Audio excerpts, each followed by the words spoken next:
Hey, hello everyone.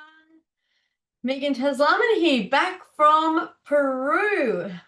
I haven't been in this group for quite some time, 3 or 4 weeks, in fact, because I have been on a journey over in South America, in Peru, in the land of wisdom, medicine.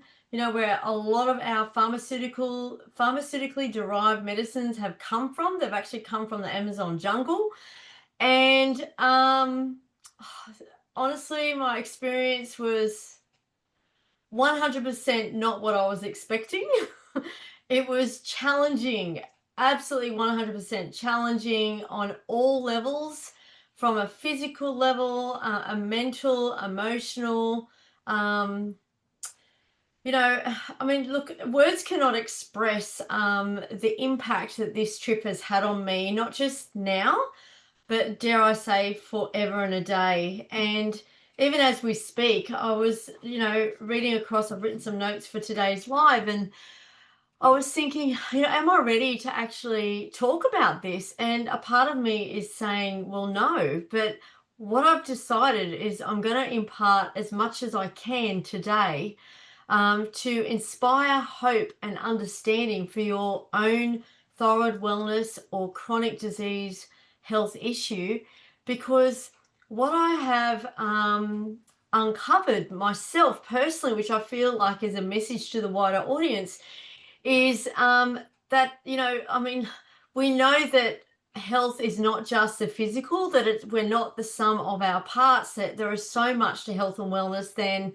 just a physical ailment. Like, it doesn't just drop from the sky, it's something that manifests over a period of time.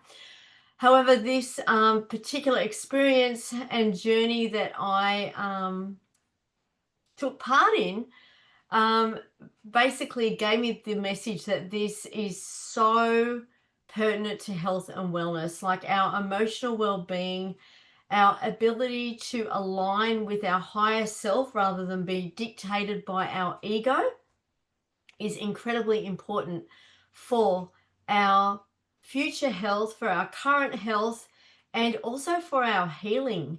So I find that I've found that this is just, something, I feel like for me to do my bit in this space is to talk very freely and openly about my experience. And I've actually, just to preface this, where do you take it from here? There will actually be an option to connect with the facilitators that I felt 100% safe with during this time, for you to, should you ever be called, to actually experience the same. Okay, especially, I'm just going to say this, especially if you have vaccine injury or cancer, chronic disease issues that you've had for decades that nothing has been able to fix. Not even naturopathy, not even the natural way, right? You may have gotten so far and then there's a wall. Okay. So, across the time, I'm going to be sharing my experience, because should you feel called, this could be an answer for you. All right. Now, having said that, every single person's experience is different. There is no two experiences the same. And that actually makes sense when we're all unique individuals. Okay. So I'm just going to get into it now. For those of you that are jumping on, stay tuned, because I'm just going to get into the nuts and bolts of this training. And for those of you watching the replay, please just drop a hashtag replay. Let me know that you're here and ask any questions along the way. So, why did I go to Peru? Well, initially, I had a dream many years ago that I wanted to go to Machu Picchu. Like, when I did my first year naturopathy studies, we learn about all the different medicines of the different tribes across the globe. And I was particularly taken by, the Inca people, and Machu Picchu, and the Amazon, and all areas of Peru. And just my research showed me that I mean, a lot of our pharmaceuticals come from the Amazon jungle. And, what's happened is Big Pharma have taken all of these plants and they've plucked out potent constituents, or constituents, I should say, found that they do X, Y, and Z in a lab, and then potentized it, created a drug, can never say that, patented it, and basically fuels a massive industry, Big Pharma, which basically, if you ask anybody over the age of 50, maybe even over the age of 40, most people are on at least one pharmaceutically derived medication these days. Every second person is on antidepressants. Every other person is on any anxiety medication. And these are the two big prevalent medications. The other ones are your cardiovascular, like your high blood pressure, cholesterol. Like, don't get me started about that. But all of these types of medicines, they have derived from plants. So why are we not using plants? Why are we using medicines? Anyway, not all of us can get to experience that. But that was one of my fascinations. So I wanted to go to Machu Picchu. I wanted to understand more about the Inca people. And, I got to experience firsthand meeting my higher self through an ayahuasca journey. Now, I didn't know very much about this. I'll be completely honest. I knew very little. A couple of people told me a few things, and I went, oh, you know what? I'm going, so I'm not going to have any preconceived ideas. I'm just going to go and experience it for myself. If I don't feel safe, I will say no. If I feel like I am in safe hands, I will experience it. So there were 2 ceremonies on offer. I experienced one, not the other. Okay, that's for another story. I made the decision not to experience the second one, which to this day I feel was the right decision for me. I had a very impactful experience in the first one, and I was not ready. My body was not ready for the second one.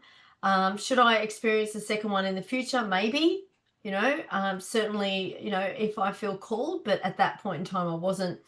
So we were transported. Let me just break down the story so that you can get a bit of a glimpse and get a picture of what I stepped into. We arrived in Iquitos, and the next day our boat took us on a 4.5 to 5 hour journey down the river into the depths of the Amazon jungle, where we came to a retreat center, which was extremely basic. There was power and there was a Starlink there, actually, so there was internet, but it was extremely basic, and we lived there for 7 days. During that time, we got to immerse ourselves in the culture. We went through the jungle. We understood a lot about different types of plant medicines, the ones that naturally help with depression, help with anxiety, help with pain. There are so many plants in the Amazon that help with pain, most likely because of the alkaloid content in them. And I got to understand and learn about the ayahuasca vine, which has been part of the culture for more than 5,000 years. I found it really interesting, like how on earth could they just stumble across this? And what the shamans used to do, like actually for them to become a shaman, they would have to diet a medicine or a plant for 30 days with very limited plain food, no sugar, no salt, no oil in any of the food, with no physical contact with any other human being. They had to live out in the jungle and basically be with themselves, sit with themselves. Now, if you can understand how hard that would be, just then quadruple it or even times it by 100.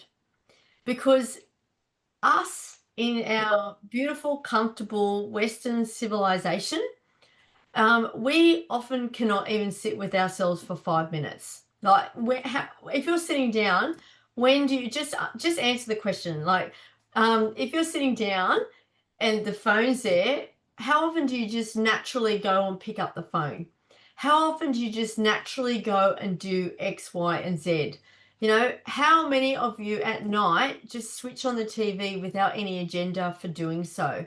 So this is an example, and this is no judgment here, like this is just how it is, but this is an example of how difficult it is for us in our current civilization to sit with ourselves and be with all of the parts and all of the feelings without any pacifier of any kind. So when you think about that, you can think, you can imagine how the wisdom that these shamans hold when they've actually done this training for goodness knows how long, but the bare minimum for them to understand about one plant.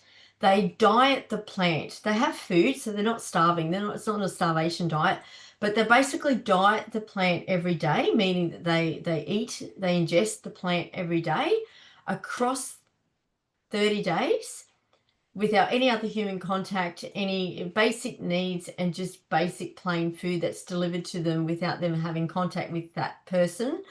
So that they can understand about the plant and the behaviors of the plant.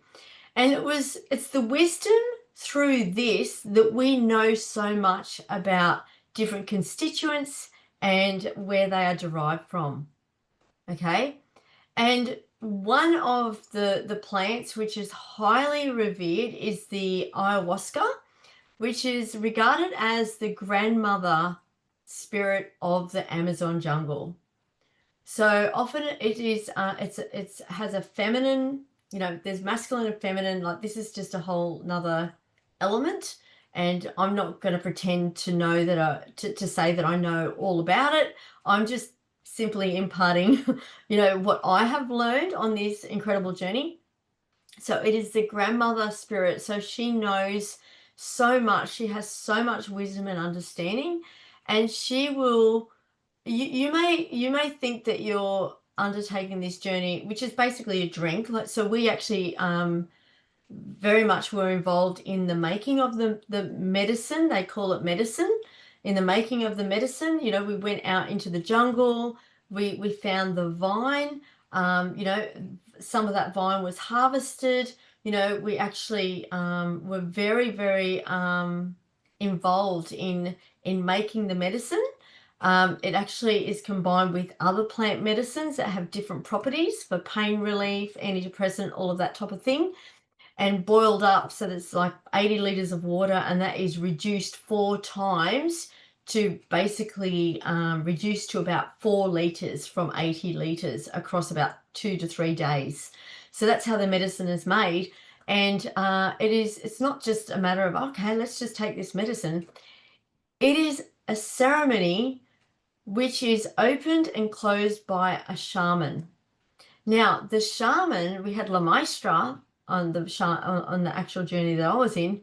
She actually had so much wisdom and knowledge. She couldn't speak any English. She had so much wisdom and knowledge and understanding about the medicine that for the last 20 years of her life, she has not needed to have any medicine. So typically the shamans will drink with you at the ceremony, which is you have about half a cup. That's what we had, about half a cup. And but La Maestra didn't need to. Now I found this incredible because she still felt the energy. She had a lot of physical like purging, etc., for elements of different people with what they were going through in the group. And I just thought, wow, that is just incredible, like how that she can just totally be immersed and take on everything. Now, that's another story. I'm going to leave that because I'm actually going to get the facilitators on into this channel at some point in the future.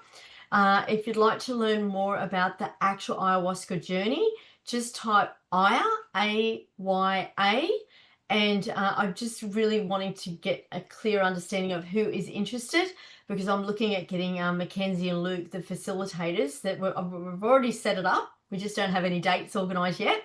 but I'm looking at getting them here on this channel because this is their area of expertise, not mine. I was a participant, and I went for my own self-healing and understanding to see whether this is something that I feel called to do, but not only called to do, but called to actually share with the wider world. And I do, which is why I'm here. All right. So yeah, just write Aya if you'd like more about the actual ins and outs of the journey and the jungle in general. Okay, so now what I want to talk about is what the big message was in my Aya journey. Okay. Now, the big message it was that there is such a difference between your higher self and your ego. And within the journey, in my journey and in most people's journeys to a degree, your higher self does meet your ego. And to me, it just became so incredibly clear at how much, life is dictated by your ego as opposed to your higher self. Now, I've been working on this for several years, just, trying not to buy into stress. Many of my clients understand that, we're working on the stress response as opposed to being dictated by the stress. So the stress that essentially we take on board is really the ego. Okay, so that's just a very simplistic way of breaking it down. However, I'm just going to go into it a little bit more in detail here. So the ego is the part of us that clings onto fear, identity, and control. Okay, it is the part of us that keeps us safe in the physical world. It identifies with roles, with achievements, with fears and attachments. For example, I am my job, my body, or my illness. You may have heard someone say, I am a diabetic. That's the main one that said, I am a diabetic. That's a very egoic way of describing them as their identity, as opposed to I am Joe or I am Mary. Okay, and then through the conversation it may come out that they have diabetes. So see the difference there? Okay, so how else can I explain? So for example, when we attach to our past, so often I will pick this up with my clients, like when, we're talking about health and wellness, and I'll just give you an example. Such and such may be saying, I am fearful of blah, blah, blah, or I do this X, Y, Z. However, that is not necessarily now. That is an understanding of how they were in the past. So therefore, there's never going to be any growth because the past becomes the present, becomes the future. So this is where it's really important to understand your language around how you describe yourself in this world, because what we're always wanting to do, I'm assuming we all want to do it. Certainly I do, and I feel that this is what's so important for our health and wellness, is to understand that our past is actually our past, and it is not something that dictates the present to then become the future. Okay, so the main purpose of ego is survival. It seeks control, predictability, comfort. Okay, so for example, some people, if they're wanting to come in and do the thyroid restoration roadmap, but there's a part of themselves that says, oh, it's too expensive. What if I can't do it? What if it's not for me? So that's the ego dictating. All right. Another example is, okay, you're in a job that you really don't like, but it's predictable. You know it, you understand it. So you limit yourself to that role as opposed to stepping out of your comfort zone to explore something that may well gift you back so much more wisdom and understanding, and give you a much more pertinent role to play within this world. Okay, so let me know if you understand what I'm talking about, like when I'm talking about ego. So ego is also I said predictable. It's our comfort zone. Okay, so how much of your life is actually dictated by your ego, your egoic self? How much of your life is predictable, comfortable, and in control? And we all have it. And this is not to say that the ego is wrong. We actually need our ego. We need both. However, ideally, for us to actually be safe in the world and experience wisdom and growth for our health and wellness, we have a balance between higher self and ego, as opposed to just having an imbalance. All right. So an imbalance would be if, for example, we're always thinking the worst, or we're always looking at the fear surrounding X, Y, and Z. We're also in self-doubt, resistance to change, and we're comparing ourselves to other people, or there's comparison going on. So that's an imbalanced element of ego with higher self. Okay, so now I'm going to talk about your higher self, and we all have a higher self. You could call it a soul. You could call it your intuitive self. You could also just call it your gut instinct. However, we all have a higher self, and the higher self is the calm, the wise, the expansive life observer. Okay, so that's the element of you that's really expansive. Okay, your higher self has curiosity about the world, a willingness to expand and let go of the fear. That is more of your higher self coming through. Okay, so it is infinite. It is connected. It's a compassionate essence. There is no labels, no roles. It is just pure awareness that sees the bigger picture of your life. It whispers through intuition, synchronicity, and quiet knowing. Okay, the higher self leads with love, trust, and expansion, guiding you toward alignment and growth. Who would prefer to have more of the higher self as opposed to the ego to live a full and expansive life? All right.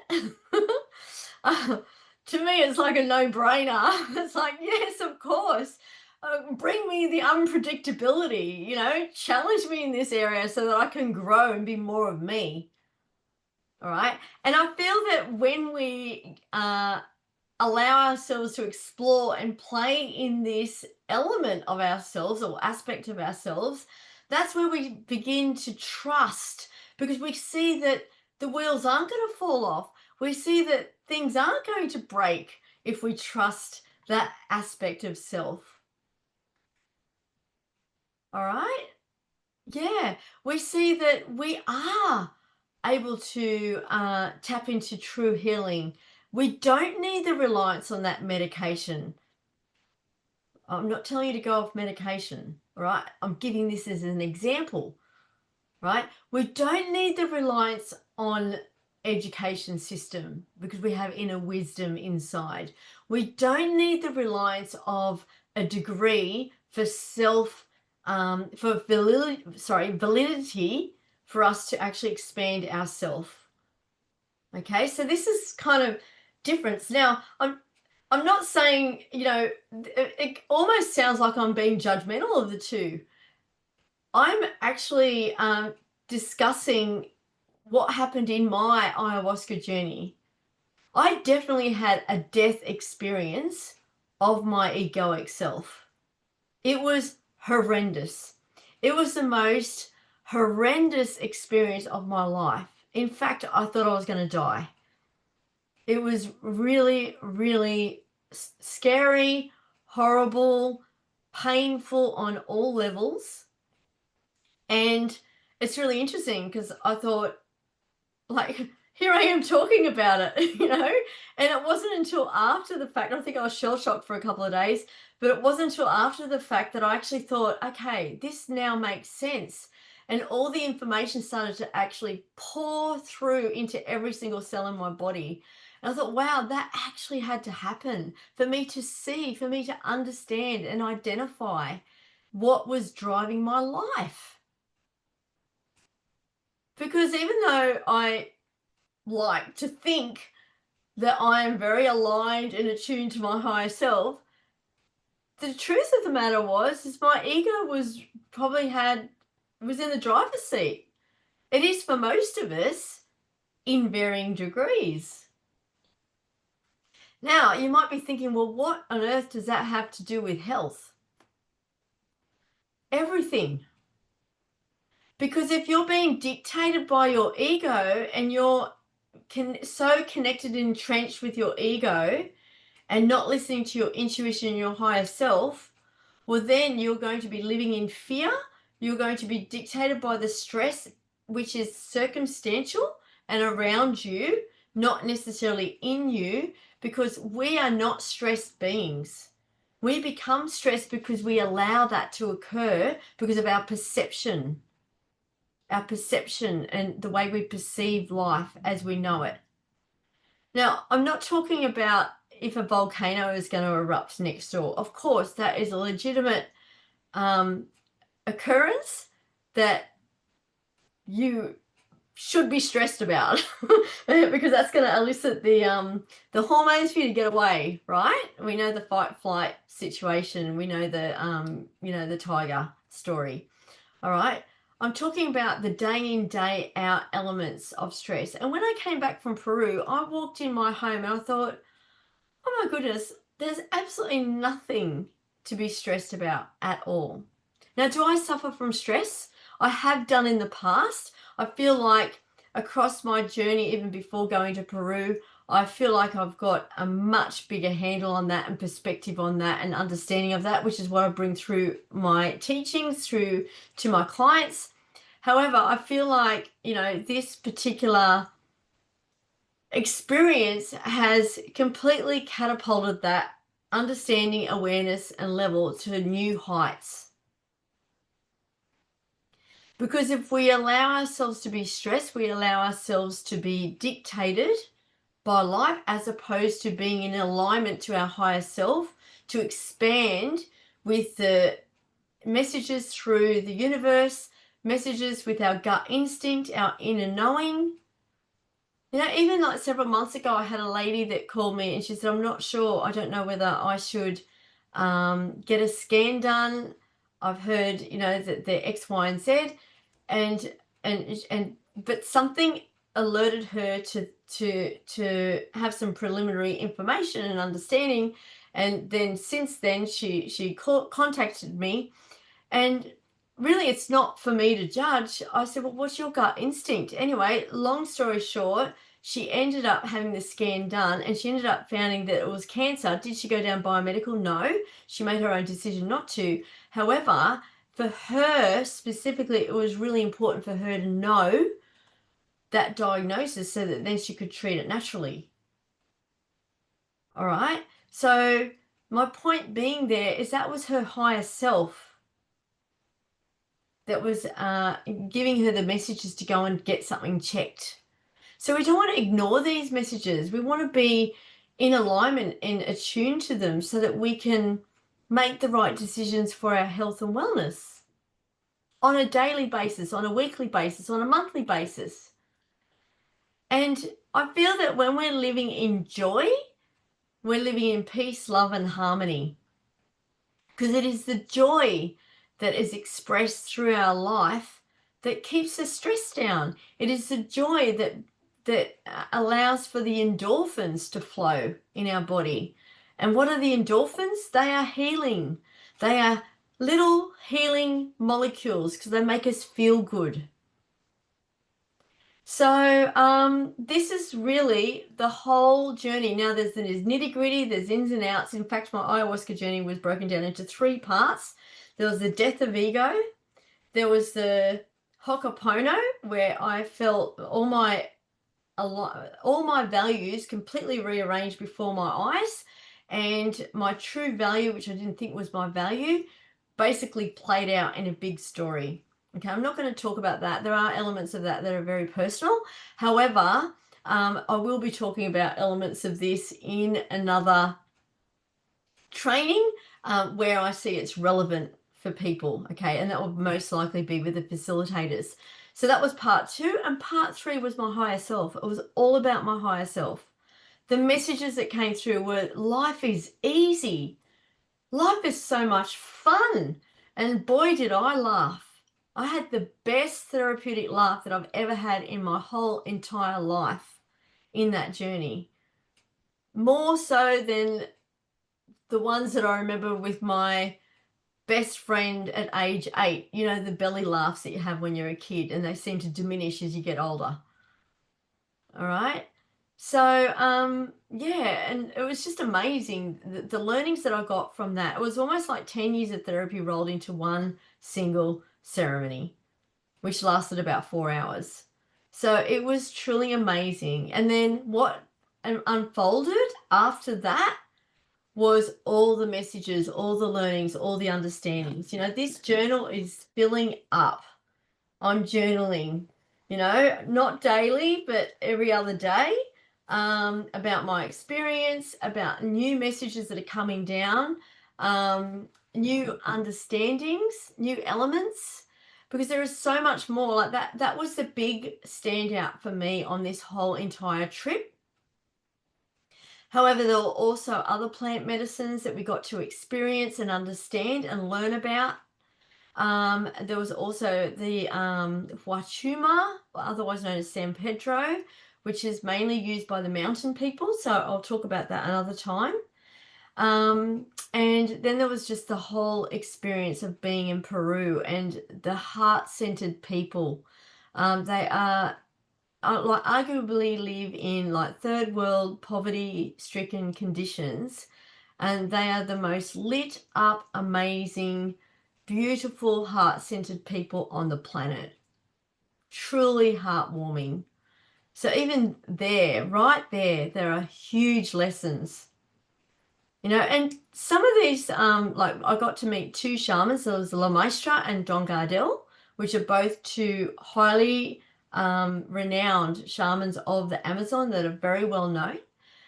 There are actually a lot of charlatans as well, and there are a lot of unsafe shamans. So it's not something that I recommend to just take lightly. Apparently there is some dark energy. I never got to experience any of that. But there are, you know, just like everything's duality. There's good, there's bad, there's light, there's dark, you know, all of this. But you know, I felt so incredibly lucky because I was so held by the beautiful people who are Australian, by the way, over there, and other people experiencing this with me as well.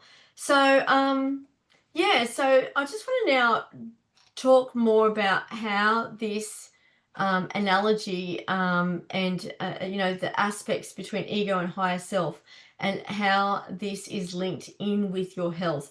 See, here's the thing. Our bodies and our souls communicate through frequency and subtle messages. That's why, you know, you have a feeling, you know, and that's why some people that are sensitive, typically people with thyroid conditions, I find, are more sensitive. You know, we have more things react in our bodies. Okay? Now, illness can be can also be our best teacher, because it's not about just correcting the thyroid issue or the gut issue or the blood sugar issue. It's about looking at the layers underneath. What actually kicked this off in the first place? And it's generally something from an emotional layer, an emotional or a mindset layer that kicks that off from the beginning. It could be from a belief pattern from childhood as well that's not even your belief pattern, but it's just anchored in there and created disharmony and incohesion to your tissues. All right. So our illness can be our teacher. Like, you hear of people that recover from cancer and they say that it's the best thing that ever happened to them because it allowed them to delve under the layers and meet themselves to heal those layers to then live a fruitful and amazing life. All right. The ones that I feel don't do so well are the ones that don't dare look beyond the layer of cancer and just seek treatment. Okay, see how there's a completely different spectrum. Now, this is also my belief. I believe that illness occurs for a reason. It doesn't just drop out of the sky. It's not just because we ate X, Y, and Z. I mean, there's something that's instigating you to eat X, Y, and Z. You know, for example, if you're eating too much carbs and sugar, it's generally because of a lack of love and sweetness in your life. You know, there are so many different elements that cause us to act in a certain way. Okay, so illness can be our biggest teacher. So whether you've worked with me before, you're working with me now, or you wish to work with me in the future, or wish not to work with me in the future, I highly recommend that you feel into your health picture and try to understand what is going on those deeper layers. You may even wish to do some meditation or some quiet reflective thinking, because it's this aspect of self when we're being with ourselves that we get to actually see what's going on very clearly to meet it where it's at and make the decisions to help heal that layer. Does this make sense? Let me know if this makes sense, and certainly ask any questions if you have any questions along the way, whether you're coming in on the replay or whether you're watching this live now. Just feel into, like, where in your health picture do you feel there's an underlying layer? You know, is it a fear? Is it a stress? Is it a trauma from a long time ago? Fear, trauma, you know, is it a mindset issue? Do you find that you're telling yourself, you're speaking to yourself in a derogative way?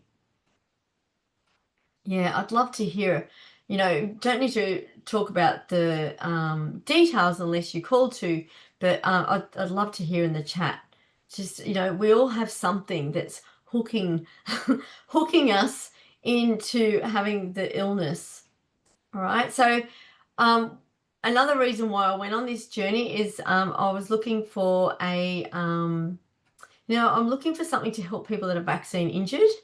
And we came across Cambo. Now, I'm just going to talk about this. I will talk about it more with Luke and Mackenzie when I have them on. But the Cambo is a frog. It's a tree frog that lives in the Amazon. And it was really interesting because we got up at 2 a.m. to go and hunt for these frogs to get the venom out of them, because it's the venom that actually helps your body cleanse on so many different layers and levels. So we did Cambo for a few days.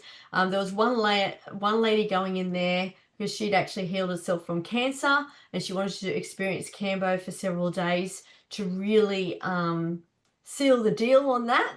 There was another lady who had chronic back pain. At the end of the 2 weeks, she had absolutely no back pain whatsoever and now is just living a very sprightly life. She actually did Cambo every day. I did Cambo twice, and after the second day, the facilitators said that I didn't need to do it anymore. So I thought, yes, that's good because, you know, it can be horrific for that half-hour period of time. But yeah, just to get back to the story, we were out looking for these tree frogs with our gumboots on in the jungle at 2 a.m. with our headlamps and torches. And the shaman that was actually leading the journey, he would make this frog noise. And he's well known in that whole area as the Frogman. Okay, so he would make this frog noise, which I thought was a frog. Like, it's so, like, it's a frog. It sounds like a frog. And with this frog noise, the real frogs would respond. And the one that's responding the loudest is the one that is fully equipped with all the venom or medicine and is ready. Because the frogs know, they understand their part in healing humanity, and they are sitting there on the branch and they basically just hop onto the stick. They're ready. They want to come back into the into the, I can't remember what it's called. It's like it's not a temple, but it's kind of like a temple space, but it's not actually a temple. It's called something, and I can't remember what it's called right now. And I found that fascinating. So we got 2 frogs, and they delivered enough venom for the next 2 weeks for the whole group. Anyway, I'll talk about that story another time, but it's the Cambo, that's the name of the frog, which is called the vaccine of the jungle, and that will actually help you if you've had vaccine injury, if you've had cancer, any chronic health issue. So if you're wanting to learn more about Cambo, just type Cambo. Now, just to let you know, these substances are illegal in Australia. Of course they are. They're illegal in many countries, they're just not illegal in the country where they're derived from, and also many other countries, namely all of South America, because they are very much entrenched in their culture for healing. And they're understood very well. So yeah, if you'd like to learn more about Cambo, just type Cambo. Alrighty, so how does this actually link in with our health? So essentially, just to give you a practical reflection, for your thyroid or other chronic health condition, healing isn't only about supplements, diets, and protocols. Now, this is very much where naturopathic care sits and a lot of natural medicine sits. However, the more holistic and broad we can be in our healing, the better the result. That is the message that I understood very, very thoroughly. All right. So this is about understanding so much more than a diet, a specific food, diet, or supplement. This is about being in alignment to what your major lessons are in this life. And once you learn those lessons, you will most likely heal. So that is my big message. All right. So it's about gaining that self-awareness, that wisdom, that understanding. So if you're feeling excited right now that there is actually a holy grail to your illness or issue or health challenge, just type I'm excited. All right. Just type I'm excited, because I tell you what, I'm excited because the more we understand more about health, wellness, disease, and the place that has in our growth and understanding, and the more we can actually tune into our higher self and have a beautiful, healthy balance between our higher self and our ego, which keeps us safe from the big bad world. Once we actually get that down pat, that's where we become the wise woman, the wise man, and we become the teacher for everyone else coming through. And that's where essentially we're able to really heal the physical ailment. So yeah, on that, I'd just love to ask this question. Have you ever felt some kind of higher self guiding you to make a health change? You might get up in the morning and you think, oh yeah, I should do that. And then you don't do it. You're probably not doing it because it's challenging, it's fearful. So that's the ego. But there's something in you, the essence of you, that's telling you to do it. That's your higher self. So what do we mainly listen to? Whatever's the easiest cop out, don't we? So that's the ego. All right. So I'd love you to share any breakthroughs from today's share. It's not really a training, it's a personal share. If you've had any breakthroughs, or if anything that I've said today has given you some understanding to reflect more on your own health journey. And if you've got some sort of breakthroughs, I'd love you to type breakthrough and share your experience, because the more we can share of our experience and impart knowledge and understanding and wisdom from our own experience that may actually impact someone else in a positive way, the better off we are all going to be as a community. Alrighty, so yeah, if you've gained value out of this conversation, I'd love you to let us know. And we'll bring more of this type of conversation, especially while it's fresh in the coming months. I'll probably be reflecting on this for quite a long time. And yeah, if you're wanting to hear more about the specific ayahuasca journey, just type Aya. And as I mentioned, I'm looking at getting the facilitators on and the doctor. We had a doctor at the retreat center as well. Her name was Katarina. I'm looking at getting them all on this channel so that we can all learn and understand more about what is potentially on offer for humanity. All right, give me a heart if you've loved this, or a like, and please tell your friends. If there's anyone who feel that this will be of value, please invite them along to Thyroid Healthy Balance and link them to this live training. That's it from me. Clearly this is a new time, being 10 a.m. We have decided to change the time to 10 a.m. 7:30 is way too late. It's impacting me, it's impacting our team. You know, often I don't get to wind down till well and truly after 9. So the new time is 10 a.m. All right, have a beautiful day, a beautiful week. Ask any questions, don't be shy. No judgment, only help and support. Blessings to you all. That's it from me. Bye for now.